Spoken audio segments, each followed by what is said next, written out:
ہن میں خطاب واسطے دعوت دیاں گا استاد محترم شیخ نجیب اللہ طارق صاحب نو کہ وہ اللہ اور اس دے رسول دیاں سن باتاں سنا. ٹھیک ہے. السلام علیکم ورحمۃ اللہ. الحمدللہ رب العالمین والصلاة والسلام علی اشرف الانبیاء والمرسلین اما بعد.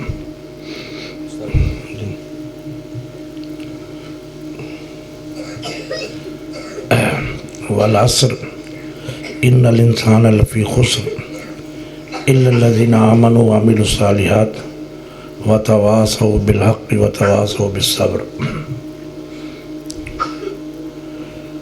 پچھلے 5-6 سال سے مجھے جب بھی مولانا امتیاز احمد سلفی صاحب کا فون آتا ہے میں گھبرا بھی جاتا ہوں اور خوش بھی ہو جاتا ہوں. خوش تو میں اس لیے ہوتا ہوں کہ اب انہوں نے ضرور مجھے بتانا ہے کہ یہ میں نے مسجد کا پلاٹ لے لیا, اور گھبرا جاتا ہوں انہوں نے میرے پاس آ جانا ہے کہ آپ مجھے چندہ بھی کر کے دیں. تو الحمدللہ اللہ نے ان کو توفیق دی ہے. یہ سعادت بغور بازو نیست تانا بخشن خدای بخشندہ. اصل مقصد یہ ہے کہ ہماری مسجدیں توحید کی یہاں سے آواز پھوٹتی ہیں. ان کی بڑی سخت ضرورت ہے مسجدوں کی. کیوں کہ جب میں دیکھتا ہوں چاروں طرف شرک و بدعت اور ایسا شرک اور اس کے مراکز بنتے جا رہے ہیں دن رات بغیر کسی یعنی جہالت. ابھی آپ نے پچھلے دنوں اخبارات میں پڑھا ہوگا, ترجمانی میں نے میڈیا میں سنا, ایک بہت بڑا مزار تھا قصور میں, لوگ اس کی پوجا کرتے تھے. رات کو سکھ آئے, سکھ انہوں نے مزار کے اندر گئے ہیں, قبر اکھاڑی ہے, اس میں سے اپنا زیور اور سونا نکالا چلے گئے. وہ سکھوں نے وہاں جب پاکستان بنا اپنا زیور اور سونا یہاں دبایا تھا اور قبر بنا دی تھی. ان کو پتا تھا مسلمانوں نے اس کی پوجا کرنی ہے اور اس میں کچھ بھی نہیں تھا. ایک واقعہ میں آپ کو اور سنانا چاہتا ہوں, پھر میں 2-3 منٹ مسجد کے حوالے سے کچھ بات کروں گا. میں بنیادی طور پہ سیالکوٹ سے تعلق رکھتا ہوں. ڈسکا سے جب سیالکوٹ جائیں تو راستے میں ایک گاؤں آتا ہے, جیسر والا ایک گاؤں ہے. بہت پرانی بات ہے, 50-60 سال پرانی, 50-55. ہم اس وقت ڈسکا قریب رہتے تھے, وہاں ہماری ایک پھوپھی رہتی تھی. ہم بچے اپنی پھوپھوں کے پاس رہنے کے لیے چلے جاتے. وہاں گلیوں میں ایک پاگل پھرتا تھا, پاگل تھا, اس کا نام تھا فیروز اس کا نام تھا, اور کانو اس کا چیڑ تھی. اس نام سے کانو سے پکارے تو وہ غصے میں آتا تھا. تو جب وہ کوئی اس کے کہتا فیروز کانو, تو وہ مٹی لے کے اپنے سر کے اوپر ڈالتا, اپنی انگلیاں کاٹتا, یہ نالیوں سے گند لے کر اپنے اوپر ڈال جاتا. پاگل تھا بیچارہ. ہم بھی بچے تھے, ہم نے بھی اس کو کہنا فیروز کانو, اس نے بھی یہی کام کرنا, مٹی ڈالنی اپنے اوپر. بچے تھے. پھر ہم وہاں سے فیصل آباد آ گئے, اور قدرت ایسی ہوئی کہ مجھے 20-25-30 سال جیسر والا جانے کا موقع ہی نہیں ملا. 30-35 سال کے بعد مجھے موقع ملا جیسر والے جانے کا, پھوپھوں کے پاس. پڑھائی میں مشغول ہو گئے, جامعہ میں داخل ہو گئے, مدینہ یونیورسٹی چلے گئے, پھر میں راس الخیمہ چلا گیا, موقع نہ ملا. جب میں وہاں گیا تو پھوپھوں کے گھر کے سامنے قریب میلہ لگا ہوا ہے, ڈھول پیٹے جا رہے ہیں, عرس ہو رہا ہے. میں بڑا حیران ہوا, یہاں تو کوئی عرس نہیں ہوتا تھا, یہاں کوئی قبر بھی نہیں تھی. میں نے پھوپھو جان سے پوچھا, پھوپھو جان ہم بچپن میں آتے ہیں یہاں تو کچھ نہیں ہوتا تھا. وہ کہتی بیٹا تمہیں یاد ہے بچپن میں ایک لڑکا ہوتا تھا پاگل فیروز کانو؟ میں کہا مجھے یاد ہے, ہم اس کو چھیڑتے تھے. کہتا جب وہ مر گیا تو لوگوں نے اس کو ولی بنا کے اس کی قبر کے اوپر عرس شروع کر دیا. یعنی یہ واقعہ جو میری نظروں کے سامنے. اب ہمارا حق نہیں بنتا کہ ہم زیادہ سے زیادہ مسجدیں بنائیں اور یہاں سے قرآن اور سنت کی آواز نکلے. یہ ہمارا فرض ہے. اور پھر ایک بات سنیں، مسجدیں بنانے کی فضیلت شیخ صاحب بیان کریں گے. ویسے ایک حدیث میں آپ کو سناتا ہوں.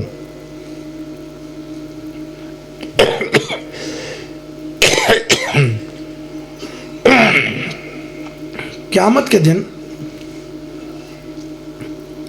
اللہ تعالیٰ اعلان کرے گا، این جیرانی، میرے پڑوسی کدھر ہیں؟ میرے پڑوسی کدھر ہیں؟ این جیرانی، میرے گوانڈی کتنے نے؟ فرشتے کہیں گے ربنا من ینبغی لہو ان یجاورک، یا اللہ کس کی مجال ہے کہ تیرا پڑوس میں بیٹھ جائے؟ کون ہے تیرے پڑوسی؟ اللہ کہے گا ڈھونڈو عمار المساجد، مسجدیں بنانے والے کدھر ہیں؟ آج وہ میرے پڑوسی ہوں گے، آج وہ میرے پڑوسی ہوں گے. حضرات گرامی، مسجد بنانا بھی ضروری ہے اور مسجد کو آباد کرنا بھی ضروری ہے. یہ نہ ہو مسجد تو بنا دی شب بھر میں، ایمان کی حرارت والوں نے، من اپنا پرانا پاپی ہے برسوں میں نمازی بن نہ سکا. تر آنکھیں تو ہو جاتی ہیں پر کیا لذت اس رونے میں، جب خون جگر کی آمیزش سے اشک پیازی بن نہ سکا. اقبال بڑا اپدیشک ہے، من باتوں میں موہ لیتا ہے، افطار کا یہ غازی تو بنا، کردار کا غازی بنا سکا. ایک بات میں ذکر کرنے لگا ہوں، میں جب فجر کی نماز پڑھنے جاتا ہوں تو مولانا ابو بکر جمیل صاحب بہت پریشانی لاحق ہوتی، بڑی پریشانی. پوری صف میں مجھے کوئی لڑکا ایسا نہیں ملتا جو 15 سال 16 سال 17 سال 18 سال 19 سال 20 سال کا. مجھے نہیں نظر آتا، فجر کی نماز میں نظر نہیں آتا. یہ مسجدیں کس نے آباد کرنی؟ اور پھر ہمارے ماں باپ کو چاہیے بچوں کے کہ بچوں کے الفاظ بدل دیں. مثلا بچے کہتے ہیں کہ ہمیں شاپنگ کرواؤ، یہ کبھی نہ کہیں میں رات کو کرواؤں گا، کہ میں عشاء کے بعد کرواؤں گا. کیا کہنا ہے؟ عشاء کے بعد میں بازار لے کے جاؤں گا. ہم نے گراؤنڈ جانا ہے، یہ نہ کہیں کہ میں 4 بجے لے کے جاؤں گا، کہ میں عصر کے بعد لے کے جاؤں گا. جو بچوں کے ساتھ ٹائمنگ بنانی ہے وہ نمازوں کے اوقات سے. اس کا ایک فائدہ پتہ ہے کیا ہوگا؟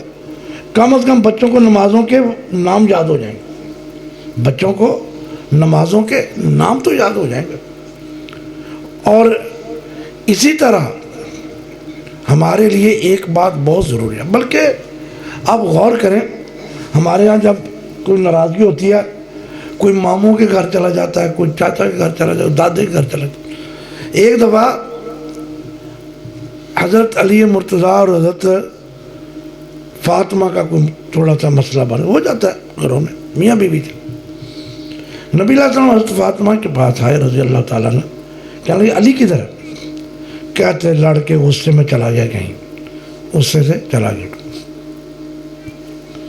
پتہ کہاں گئے؟ وہ مسجد میں چلے گئے، مسجد میں جا کے سو گئے. تو کوئی ہم میں سے بھی ہے جو بیوی سے لڑ کے مسجد میں چلا گیا؟ ہم یہ تو ہوتا ہے مولوی کے ساتھ لڑ کے گھر میں آ جائیں، مولوی صاحب کے ساتھ لڑ کے گھر آ جائیں. اور ادھر کیا ہوا؟ گھر سے بیوی کے ساتھ لڑ کے کہاں چلے گئے؟ مسجد میں. کیوں؟ ان کی زندگی کا محور مسجد تھی، مسجد میں. اور ادھر ایک گاؤں ہے گلالی پور، سنا ہوا نام سب نے؟ اچھا، جامعہ میں اطلاع آئی وہاں کے مولوی مبارک تھے کوئی، وہ فوت ہو گیا. وہ مولوی نہیں تھے، نہ خطیب تھے، نہ امام تھے صحیح طریقے سے. تو مجھے کہا جامعہ لے کے جانا ہے، لیکن میرا اس دن کہیں سفر تھا. جب میں واپس آیا تو میرے استاد کہنے لگے کہ ہم نے اتنا بڑا جنازہ گاؤں میں کسی کا دیکھا ہی نہیں. وہ مولوی صاحب کرتے کیا تھے؟ مسجد کے خادم تھے. مسجد کی ٹوٹیاں صحیح کروا دینی، مسجد کی لائٹیں ٹھیک کرا دینی، صفیں ٹھیک کرا دینی. اور فوت کس طرح ہوئے؟ مسجد کی موٹر خراب تھی، سائیکل کے پیچھے رکھ کے جا رہے تھے، آگے کسی ویگن نے ٹکر ماری تو مسجد کا کام کرتے کرتے اللہ کے پاس چلے گئے. ہمارا بھی مسجدوں کے ساتھ یہ تعلق ہے. مسجد کے ساتھ اس طرح تعلق رکھیں. جس مسجد میں آپ نماز پڑھتے ہیں مسجد کو دیکھیں، کوئی ٹوٹی خراب ہے تو خراب 3 دن 4 دن 5 دن خراب رہتی ہے. کسی کو توفیق نہیں ہوتی یار مسجد کی ٹوٹیاں خراب کر دوں. بلب خراب ہے، کوئی پنکھا خراب ہے، کوئی بٹن خراب ہے، کوئی اور چیز ہے، اور کچھ نہ ہو وہ مسجد کی صفائی تو کر دیں. مسجد کی صفائی کر دیں کہ آج ہم مسجد میں نے کرنا کہ آج میں نے مسجد کی صفائی کرنی ہے. یہ کس کا گھر ہے؟ نواز شریف کا. اگر آپ کو بچے کو کہے آج پرائم منسٹر ہو سکتا تم نے نواز شریف کا دفتر صاف کرنا، بھاگے جائیں گے یار اس بہانے وزیر اعظم ہاؤس دیکھیں گے.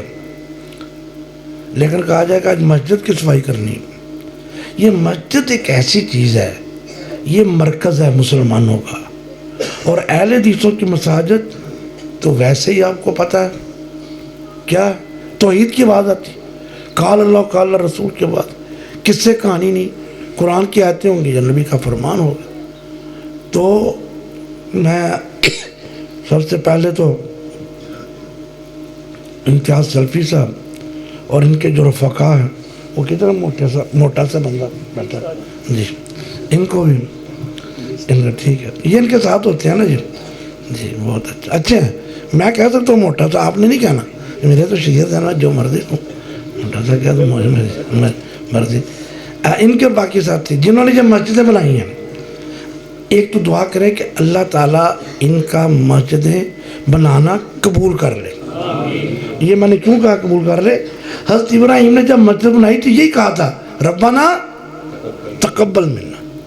مسجد بنا کے اشتہار بہت کم ہو گئے، بلکہ دعا کر کے یا اللہ قبول کر لینا. اللہ تعالیٰ ان کی محنت قبول فرمائے اور آپ کو بھی توفیق دے کہ مسجد کے ساتھ تعلق رکھیں. وآخر دعوانا الحمدللہ رب العالمین. ماشاءاللہ جزاکم اللہ واحسن الجزا. خطاب فرما رہے سن استاد محترم استاد نجیب اللہ طارق صاحب.